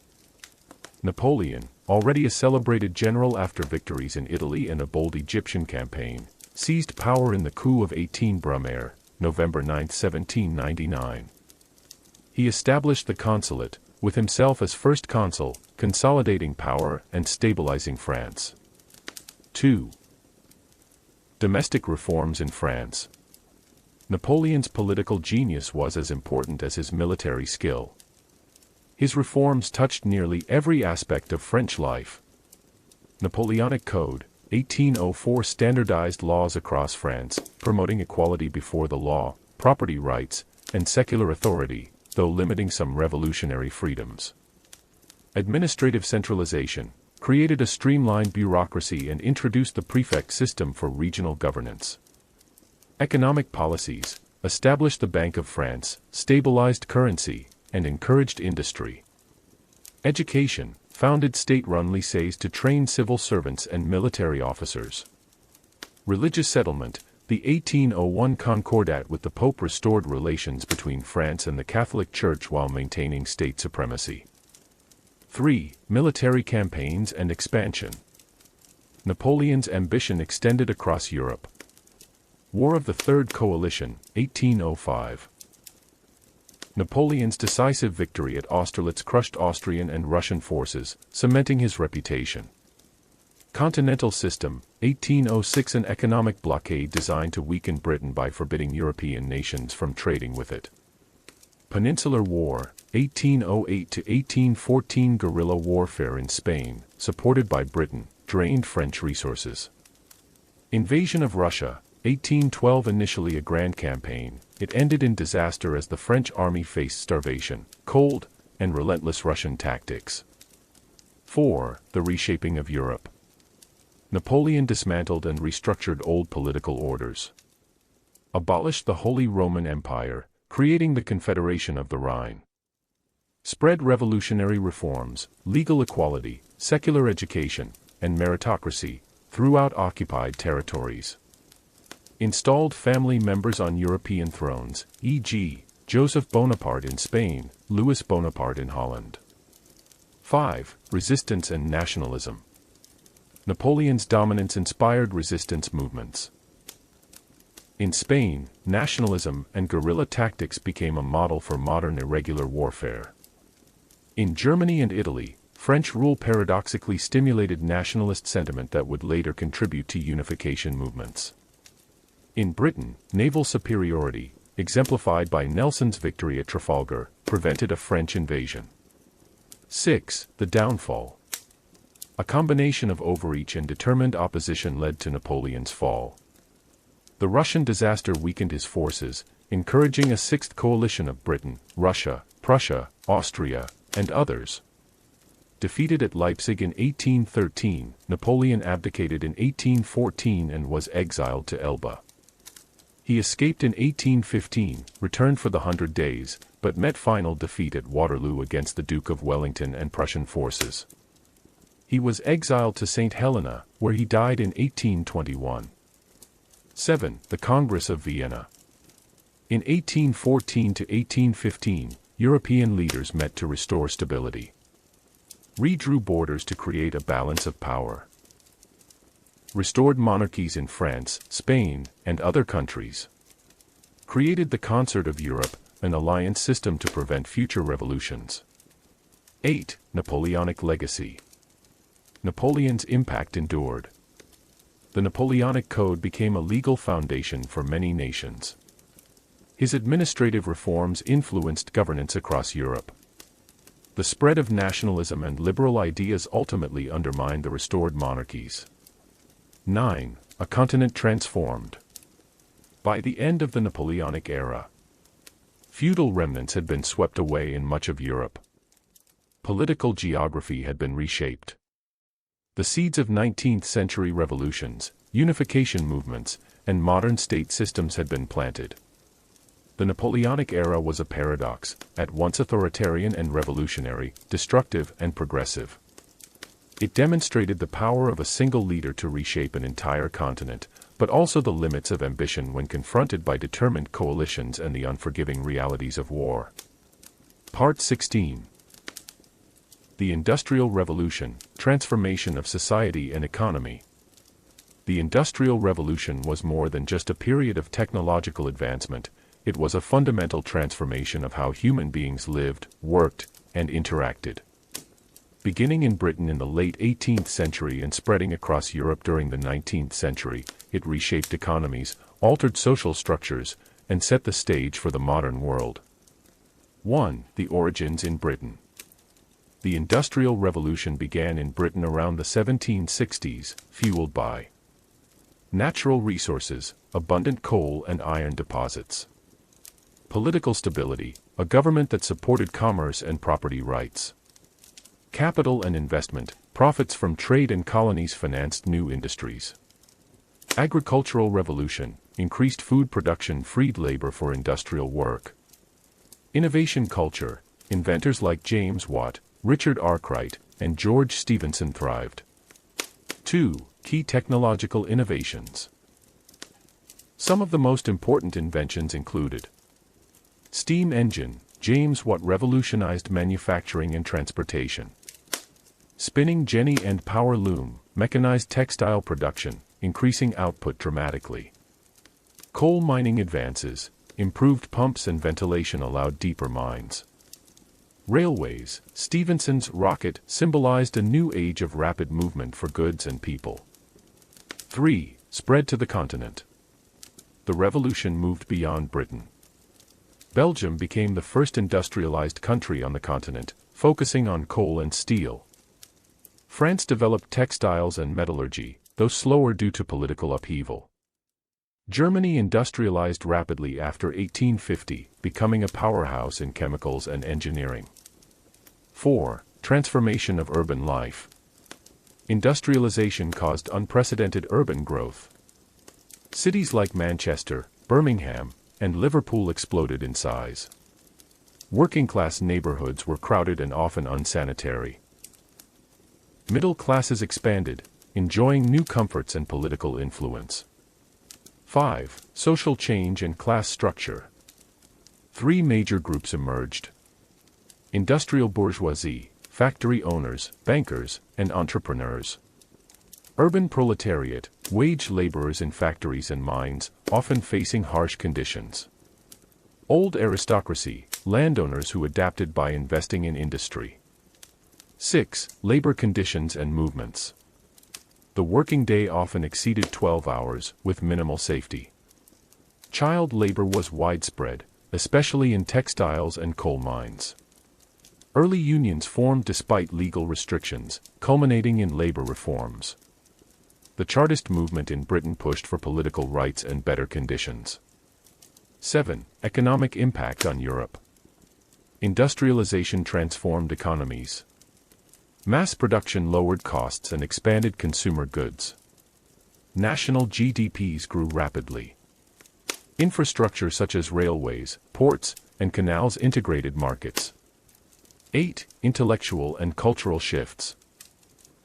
Industrialization sparked debates about progress. Karl Marx and Friedrich Engels critiqued capitalism in the Communist Manifesto, 1848. Romanticism in art and literature reacted against mechanization, celebrating nature and emotion.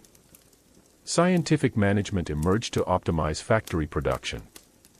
9. Environmental consequences. Industrial growth had costs.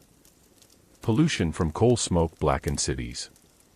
Rivers were contaminated by industrial waste. Deforestation increased for construction and fuel needs. 10. Political ramifications. Governments adapted to industrial realities. Britain gradually expanded suffrage to industrial workers. Germany under Bismarck implemented the first social insurance systems. Urban working classes became a powerful political force. 11. The Second Industrial Revolution. By the late 19th century, a new wave of innovation spread. Steel production, Bessemer process, replaced iron. Electricity powered factories, streetlights, and public transport. Chemical industries advanced medicine, fertilizers, and dyes. 12. Europe's global dominance. Industrialization made Europe the center of global trade and empire. Factories demanded raw materials from colonies. European powers used industrial technology for military dominance. The gap between industrialized and non-industrialized nations widened. 13. Human experience and legacy. The Industrial Revolution was a paradox.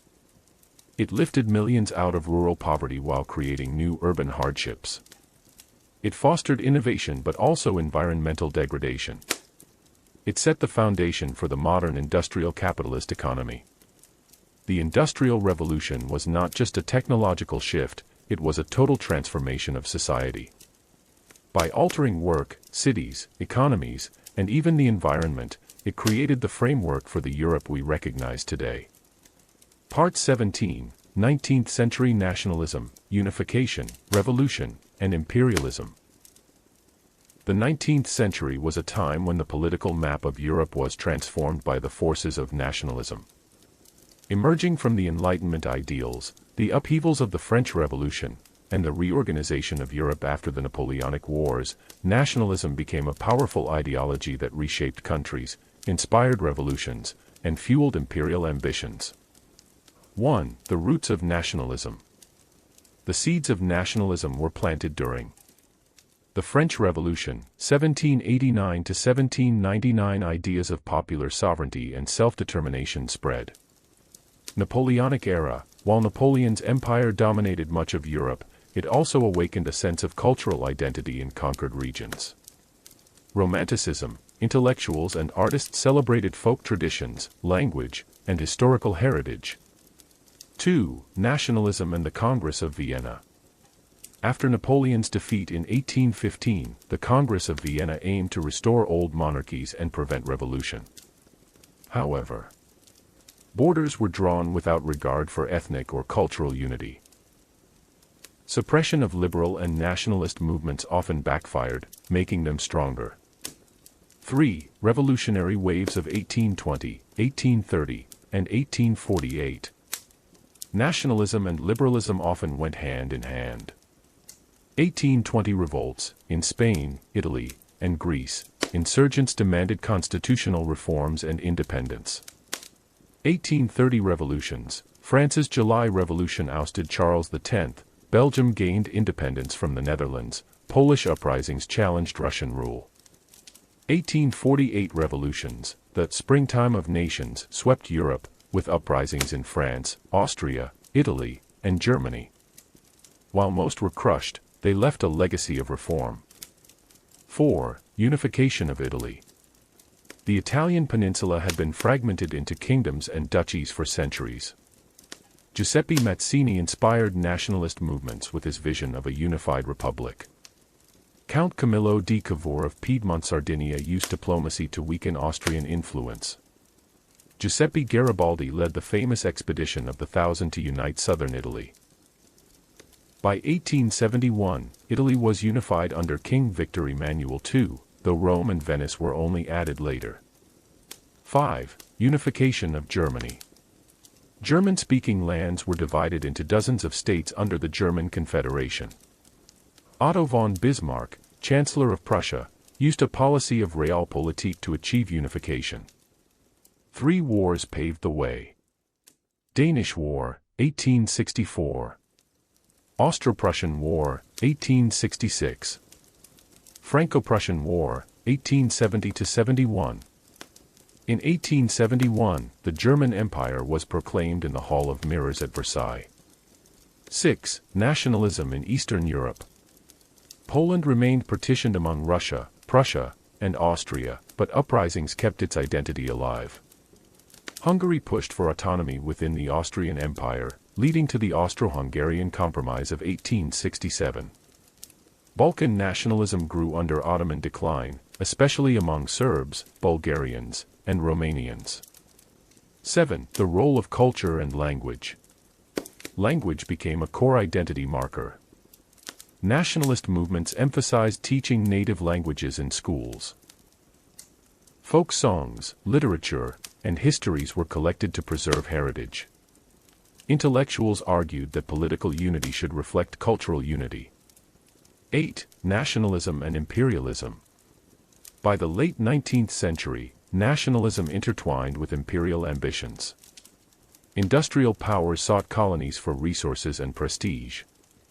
National glory became a justification for overseas expansion. Rivalries over empire often set the stage for future conflicts. 9. Nationalism's double-edged sword. While nationalism inspired unity and self-determination, it also fueled ethnic tensions and xenophobia, justified aggressive foreign policies, created rival alliances that destabilized Europe. 10. Legacy of 19th-century nationalism. By 1900, Europe was dominated by nation-states with strong centralized governments. Political life revolved around patriotism and national prestige. Nationalism had set the stage for both cultural pride and the deadly rivalries that would erupt in the 20th century. Part 18. The World Wars, Catastrophe and Transformation. The first half of the 20th century was defined by two unprecedented global conflicts that devastated Europe, redrew borders, and reshaped societies. Together, World War I and World War II transformed the continent politically, economically, and culturally, leaving legacies that continue to influence the modern world. 1. The road to World War I. The 19th century's nationalism, militarism, imperial rivalry, and alliance system set the stage for conflict. Key factors leading to war. Alliance systems: the Triple Entente, France, Russia, Britain, versus the Triple Alliance, Germany, Austria-Hungary, Italy. Arms race: industrialized nations competed in building military strength, especially naval power. Imperial competition: conflicts over colonies heightened tensions.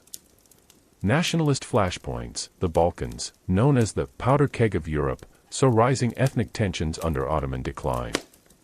Trigger event: assassination of Archduke Franz Ferdinand of Austria-Hungary in Sarajevo, June 28, 1914, by Gavrilo Princip, a Bosnian Serb nationalist, set off a chain reaction.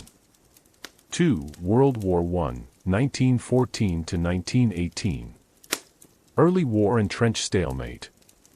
Germany's Schlieffen plan to quickly defeat France and turn on Russia failed, leading to trench warfare on the Western Front. The Eastern Front saw more movement but brutal losses. Global involvement. Colonial troops fought alongside European armies. The Ottoman Empire joined the Central Powers, Italy eventually joined the Allies. Total war. Civilian economies were mobilized, rationing, propaganda, and state control of industries became widespread. Technological innovations, machine guns, poison gas, tanks, and aircraft changed warfare forever. The end of the war. The U.S. entered in 1917, tipping the balance. Germany sought armistice in November 1918 after internal collapse and battlefield losses. 3. The interwar years, 1919 to 1939. The Treaty of Versailles. Harsh penalties on Germany, territorial losses, military restrictions, and reparations. New nations formed: Poland, Czechoslovakia, Yugoslavia, Baltic states. The League of Nations was established but proved weak without U.S. participation. Economic and political instability. The 1920s saw brief prosperity, followed by the Great Depression in 1929. Extremist ideologies rose: fascism in Italy under Mussolini, Nazism in Germany under Hitler, and authoritarian regimes elsewhere. Failure of peace. Appeasement policies, such as the Munich Agreement, 1938, allowed Axis powers to expand unchecked. 4. World War II, 1939 to 1945. Outbreak. Nazi Germany's invasion of Poland, September 1, 1939, led Britain and France to declare war. The Molotov-Ribbentrop Pact between Germany and the USSR shocked the world. The Blitzkrieg era. Rapid German conquests: Poland, Denmark, Norway, France, the Low Countries. Britain resisted during the Battle of Britain, 1940. Global expansion. Italy joined Germany. Japan attacked Pearl Harbor, 1941, bringing the U.S. into the war. Germany invaded the USSR in Operation Barbarossa, 1941, initiating the Eastern Front's brutal battles. Turning points. Stalingrad, 1942-43. Soviet victory marked Germany's decline. D-Day, June 6, 1944 Allied landings in Normandy began the liberation of Western Europe. The Holocaust. Nazi genocide killed 6 million Jews and millions of others, including Roma, disabled people, and political prisoners. War's end. Germany surrendered May 8, 1945, VE Day. Japan surrendered after the atomic bombings of Hiroshima and Nagasaki in August 1945. 5. Post-war transformation. Political division. Europe split into Western democracies and Eastern communist states under Soviet influence. The Iron Curtain descended, beginning the Cold War. Economic recovery. The Marshall Plan helped rebuild Western Europe. NATO, 1949, and the Warsaw Pact, 1955, formalized military blocs. Social changes. Decolonization accelerated as European powers weakened. The war's horrors led to stronger human rights movements and the founding of the United Nations. 6. Legacy of the World Wars. Profound loss of life and destruction reshaped the demographic and political map. Modern Europe's commitment to unity and cooperation, seen later in the European Union, was in part a response to these catastrophic wars. The memory of these conflicts still influences European diplomacy, culture, and identity. Part 19, Cold War Europe, Division, Reconstruction, and the Fall of the Iron Curtain. The aftermath of World War II left Europe both physically shattered and politically transformed. The continent became the epicenter of a global ideological confrontation between the capitalist democracies of the West and the communist regimes of the East. The Cold War would last for more than 4 decades, shaping the political, economic, and cultural landscape of Europe until the early 1990s. 1. The post-war division of Europe. The Yalta and Potsdam Agreements. In early 1945, Allied leaders met at Yalta and Potsdam to decide the fate of post-war Europe. Germany was divided into 4 occupation zones: American, British, French, and Soviet. Berlin, though located deep in the Soviet zone, was similarly divided. Emergence of the Eastern Bloc. The Soviet Union quickly established communist governments across Eastern Europe, Poland, Czechoslovakia, Hungary, Romania, Bulgaria, and East Germany, through political pressure, rigged elections, and suppression of opposition. In 1946, Winston Churchill famously declared that an Iron Curtain had descended across Europe. 2. Reconstruction and the Marshall Plan. Western recovery. The Marshall Plan, 1948 to 1952, provided massive U.S. aid to rebuild Western European economies. Economic revival was rapid, fueling the Wirtschaftswunder, economic miracle, in West Germany and prosperity across France, Italy, and the Benelux countries. Eastern response. The USSR rejected Marshall Plan aid and instead established the Council for Mutual Economic Assistance, Comecon, to coordinate socialist economies. While Western Europe industrialized rapidly, Eastern Europe lagged behind due to centralized planning inefficiencies. 3. The Berlin Blockade and Airlift, 1948 to 1949. In June 1948, the Soviets blockaded West Berlin, aiming to force the Allies out. The Allies responded with the Berlin Airlift, supplying the city entirely by air for almost a year until the blockade was lifted.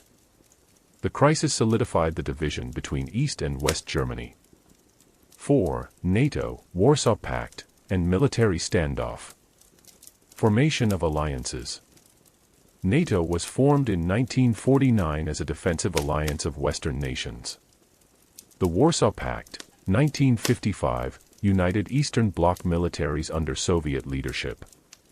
Arms race and tensions. Both sides engaged in nuclear weapons buildup. Europe became a potential battleground for superpower confrontation. 5. Life in the Eastern and Western blocs. Western Europe embraced democratic governance, market economies, and cultural openness. Movements toward integration began with the European Coal and Steel Community, 1951, leading to the EEC, 1957. Eastern Europe lived under one-party communist regimes. Suppression of dissent was common, as seen in the Hungarian Uprising, 1956, and Prague Spring, 1968, both crushed by Soviet intervention. Despite propaganda promising equality, shortages, censorship, and lack of freedoms were widespread. 6. The Berlin Wall and the height of division. In 1961, East Germany, with Soviet backing, built the Berlin Wall to stop the exodus of citizens to the West. The wall became the most visible symbol of the Cold War divide. 7. Cultural and political shifts in the 1970s, 1980s. Détente, period of eased tensions in the 1970s with arms control treaties like SALT I. Helsinki Accords, 1975 acknowledged European borders but also promoted human rights principles. Solidarity movement, 1980s in Poland, independent trade unions challenged communist control, gaining international support. 8. The fall of the Eastern Bloc. Economic decline. Eastern economies stagnated, unable to compete with the West's technological and consumer advances. The USSR faced internal crises, draining resources. Gorbachev's reforms.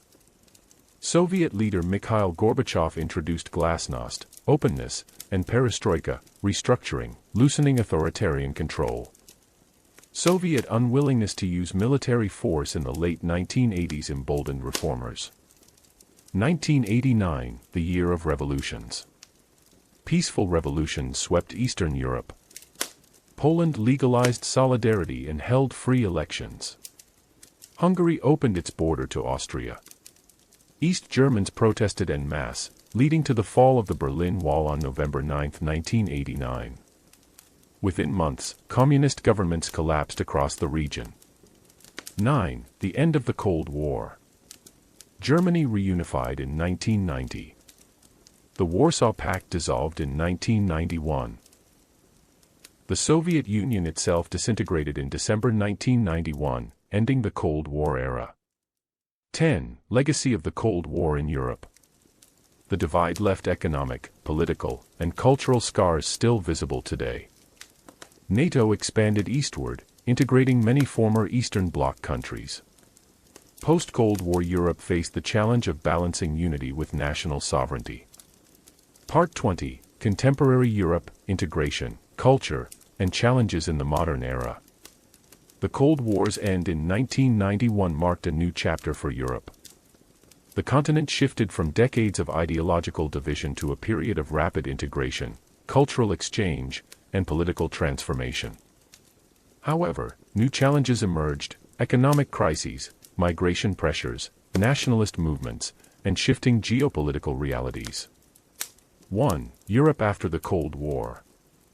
The reunification of Germany. In October 1990, East and West Germany became one nation after more than 4 decades of division. Reunification symbolized the triumph of democracy but brought economic strain as the West invested heavily to modernize the East. The dissolution of old alliances. The Warsaw Pact dissolved in 1991. Many former Eastern Bloc nations looked westward, seeking integration with NATO and the European Union. 2. The European Union's expansion. From the EEC to the EU. The Maastricht Treaty, 1993, formally established the European Union.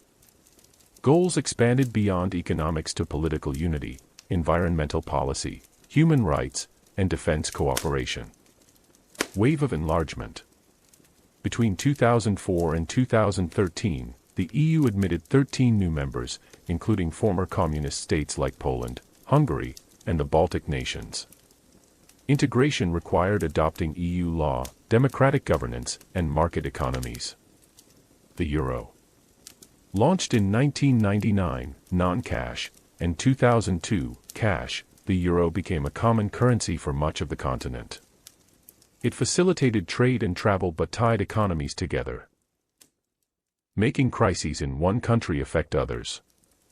3. NATO's new role. NATO shifted from Cold War deterrence to peacekeeping, counter-terrorism, and crisis response. The alliance admitted former Warsaw Pact members and even former Soviet republics, causing tension with Russia. 4. Cultural Renaissance and global influence. European cities became cultural and creative hubs: London, Paris, Berlin, Barcelona, and others, attracting global talent.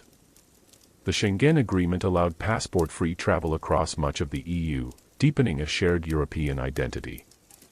Art, music, and film thrived, with European festivals and media influencing global culture. 5. The Balkan Wars of the 1990s. The collapse of Yugoslavia triggered brutal conflicts in Bosnia, Croatia, and Kosovo. The wars saw ethnic cleansing, mass displacement, and NATO intervention. The eventual stabilization of the Balkans remains a work in progress, with some countries still seeking EU membership. 6. Economic challenges. The 2008 financial crisis. Originating in the US, the crisis hit Europe hard, especially Greece, Spain, Portugal, and Ireland. The Eurozone debt crisis led to austerity measures, bailouts, and debates about economic governance. Inequality and regional disparities. Wealthier EU members often clashed with poorer members over policy direction and funding priorities.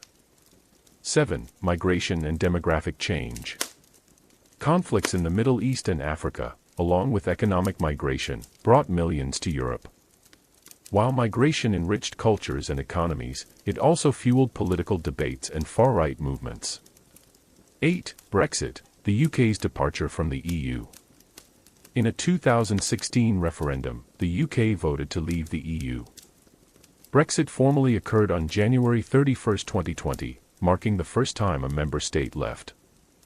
The move reshaped trade, diplomacy, and Britain's global position. 9. Relations with Russia. Tensions rose over NATO expansion and energy dependence. Russia's 2014 annexation of Crimea and 2022 invasion of Ukraine dramatically altered security priorities. Europe began rethinking defense spending and energy reliance. 10. Europe in the 21st century. Strengths.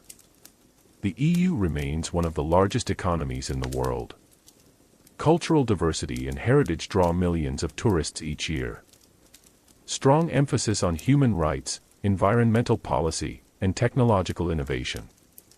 Challenges. Political polarization, populism, and skepticism about integration. Economic pressures from inflation, inequality, and climate change. Maintaining unity in the face of external threats and internal divisions.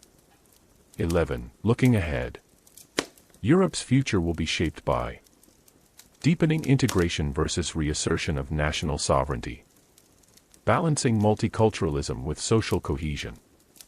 Competing in a global economy dominated by the US and China. Addressing climate change through innovation and cooperation. Thank you everyone for tuning in once again. Please subscribe if you enjoyed the daily uploads, and I'll see you tomorrow for another episode.